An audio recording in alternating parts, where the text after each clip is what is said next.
ገና በማለዳ በናዝሬቷ መቅደስ ገብርኤል ብስራት ይዞ ከገሊላ ሲደርስ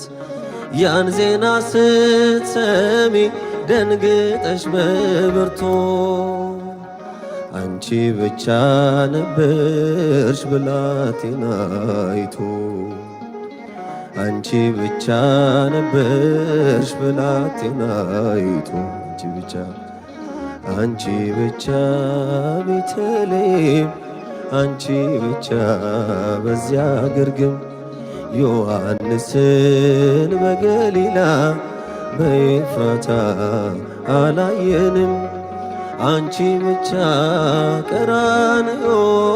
አንቺ ብቻ በኮረብታ ዮሴፍንም አላየንም ሊጦስትራ ጎልጎታ